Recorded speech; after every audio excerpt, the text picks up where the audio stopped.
I'm so excited. Lily, I'm gonna let you do the work of introducing yourself. So maybe you can tell a little bit about yourself before we begin. For sure. My name is Lily, obviously. I am a product designer. I currently work at Facebook. I work specifically on Messenger and a little bit on Instagram. And I've been having an absolute blast there. It's probably the biggest user base that I've serviced so far. So definitely very, very happy to be on such an impactful product. Before Facebook, I worked at AngelList, where I worked specifically on the talent sector. So for a lot of folks who understand AngelList to be the more venture side, I worked on the opposite side of that, which was talent, and basically where people looked for jobs at startups. Some people are super aware of it. Some people have never heard of it, which is totally fine. And I did that for about a year and a half. And then before AngelList, I worked at IBM, and I worked specifically on IBM Watson Health. So that was the intersection of AI and healthcare. So Watson being the AI and obviously health being healthcare. And so I worked specifically on software for specialist doctors. So I did some work for oncologists, some work for those who worked in medical imaging. I did some stuff specifically on, detecting breast cancer, which was by far my favorite project because of how I think relevant it was maybe to me as a woman. Yeah, it was very rewarding. And that's really the general snapshot of my entire career. Dang. You got through a lot. I didn't even know about the things before, and I'm like, oh wow, that's awesome to know too that you've kind of covered different types of products, to say the least. So I think that that's really good to know as your mentee. The main thing that we wanted to talk about today was about how in the first time that we met, the first formal portfolio review, well, it wasn't really formal, but you know what I'm saying. I remember coming out of it kind of oh my gosh, I have all these notes. And it's interesting because in the other portfolio reviews that I've had, I didn't really have specific key takeaways as mind-boggling as the ones that we kind of discussed. And I ended up writing this up in a LinkedIn post, and I got a lot of traction, at least a lot of traction for what I'm used to. I thought it would be really interesting to kind of dive into that a little bit more, and kind of the points that we made and talk a little bit more about it, especially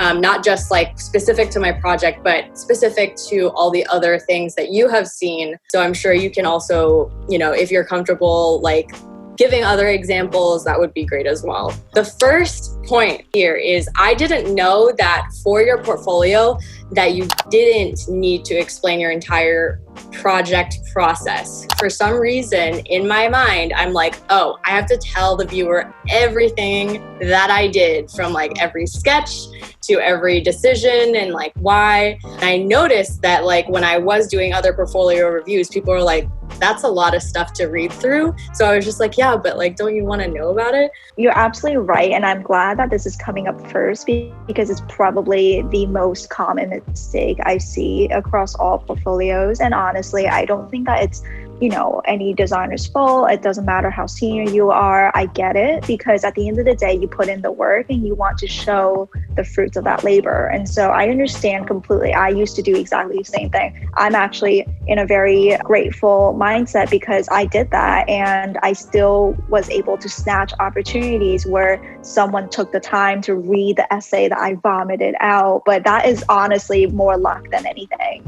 In hindsight, if I did not do that, maybe I could have gotten, I don't know, bigger opportunities, more opportunities. I don't know, right? But all I'm saying is just I just got very lucky that didn't, stop me in where I was. But the main concern that I have with writing out every single detail of your process is that I know from working with recruiters for almost 2 years is they're not going to take the time to read it.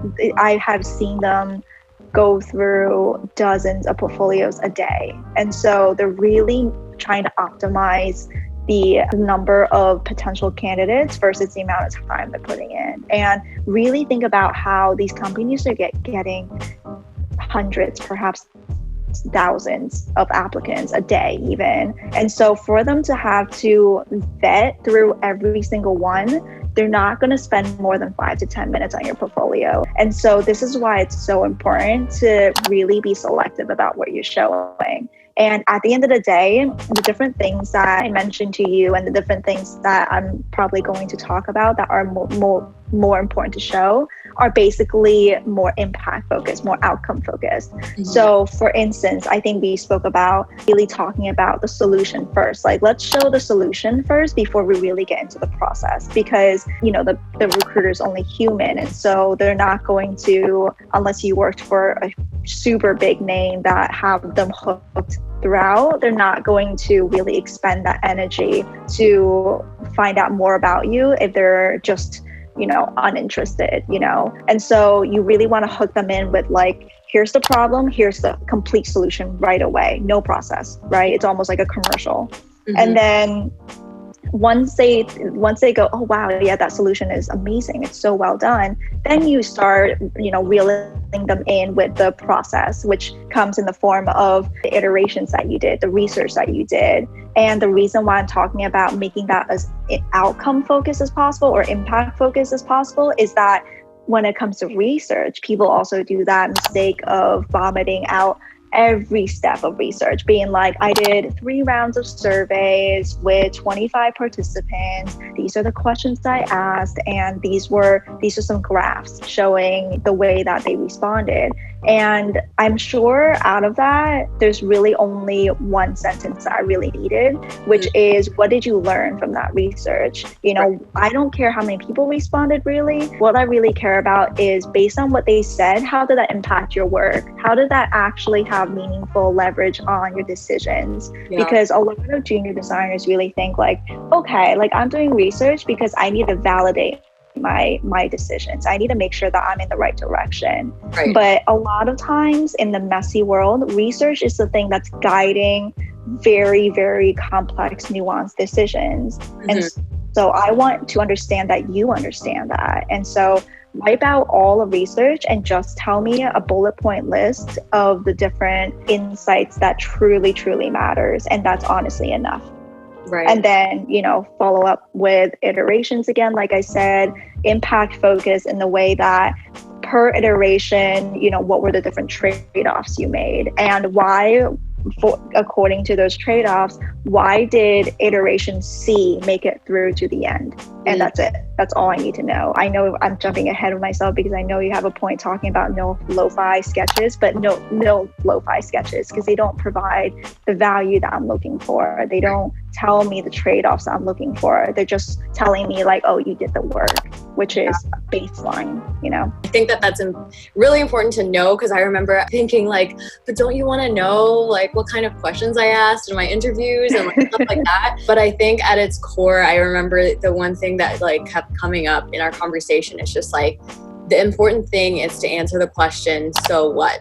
Right? So it's like, great, you did this research, so what? Like, it's great you made these decisions, or these specific decisions, so what? And I think that was like, I feel like that is a really good mantra that I had in my head when I was doing the revisions to my website after talking with you. And I think that it's interesting now that I think of it, because I'm like, is there going to be a time in which you do showcase that in your portfolio, or is that more something that you would start talking about when you do have an interview with somebody? Like, are those useful to keep? You know, like those are the kind of the questions that I had in my head. And I was wondering if you had any thoughts on that.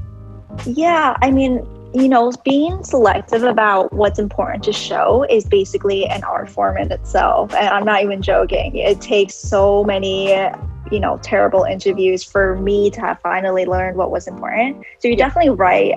At different stages of the interview, you really do have to understand what additional detail to bring in. So at the online portfolio stage, it's really the least amount. And that's when you're really the most impact focused, because again, you're optimizing for 5 minutes of attention span. And so really all that matters is problem, solution, a couple of really key, you know, turning points that led you to that solution. Really, that's it. Yeah. And then when you get to, you know, that 1 hour portfolio review during the interview, that's when you really need to take out more details. And that's when you need to be like, okay, I worked on a team with this and this is how we collaborated. Let me actually lead you through the couple of processes. That's when maybe you can say we did the 3 rounds of surveys with 150 participants, although, really no need for additional details more than that. That's when you really kind of almost bring them into the room, into those meetings that you had while you did these projects. Right. And it definitely is a little bit more than the portfolio, because the people who are going to be in that room observing you are also designers. And so versus that recruiter who is a little bit less, I don't want to say it in a negative way, but have a little less grasp of what design really is, the people in that other room will. And so they are actually looking for depth in that case. Right. And that makes a lot of sense, because in a way, designing the experience in which your recruiter is going to go through. Like, I didn't even think about that too. Like, once you do have that 1 hour portfolio review, that's when you can be proud and show this is how I did it and everything else. And moving on to the next one with designing this experience for your recruiter, I thought that I had to have like the most beautiful site as a designer, because I'm a designer. I have to make the best and most impressive, I think is the word I was looking for, site, cool animations, or just trying however I can to stand out. But that's not necessarily true. We discussed it's definitely a plus, but instead, I'm sure you've seen a lot of portfolios and, reviewed them personally with people. Like, what kind of made you say this, and what is your thought process behind this? I do want to caveat everything I say with the acknowledgement that some hiring managers or some recruiters can disagree with me, because I think that there are certain companies and people who really do value that self-expression piece, being like, okay, you're making yourself stand out by being so self-expressive. What I'm trying to really convey is you need to strike a balance between expressing yourself and actually providing the utility of helping the recruiter find value in your work, which means getting out of your own way, right? You don't want to have all of these fancy animations, fancy graphics, putting your work all the way at the bottom of the page and putting your bio taking up 90% of the page, making it as difficult as possible to essentially read your work. That's when it really becomes more obstructive than useful. Right. And so I guess what I'm saying is that, to be truly honest, across probably thousands of portfolios I've seen nowadays, the truly memorable ones were because of the work that I saw, not because of this really beautiful portfolio that you did. And the reason why I also want to articulate, you don't need to worry so much about the visual styling of your site, is because you're spending the limited time that you have in an area that is honestly not going to give you that much return. Right. It is nice to have, but it takes so much time. I used to be a developer myself, and I used to find so much joy in basically building my own site. And so I certainly went through so many iterations of spending absolute months just on the development of my portfolio site alone. And it did bring me a lot of joy. It brought me a lot of self-satisfaction. But in the objective view of how much it accomplished me in the job search, minimal, truly minimal. And so if you want to do it as a hobby and you're not time crunched, go for it. But if you need to find a new job within a month, say, I really wouldn't put your time into it. Something as simple as, I've seen a lot of brilliant portfolios just hosted on Notion alone, just slap in Notion. Notion has pretty fantastic layouting options, to be honest. And so just slap it in Notion, give it a custom domain name, done. That probably takes you a couple days max. And that delivers so much more value. I don't know, as a senior, and I'm feeling time is getting my timeline is shrinking. I think that it's so important to highlight that idea of prioritization and understanding what you should really focus on that will give you the best trade-off. And I think that a lot of the time, I remember I was crying because I didn't know whether I wanted to move my site or the information on my site onto a completely different platform. And I was just overwhelmed because it does take a lot of time, and it takes a lot of brain effort, but also like emotional effort, because you want to like make it look good and you want to hard to not take things personally. So it's just like, it's definitely a tiresome thing to do. So I think that that's really great to hear, at least from like a flip perspective. It's not going to determine whether or not you're going to get the job. It's more of like how you did it, and like Totally. like kind of like how it brings out the main things, which like you said are the projects that are memorable. Totally. So that's definitely something that I was happy to hear.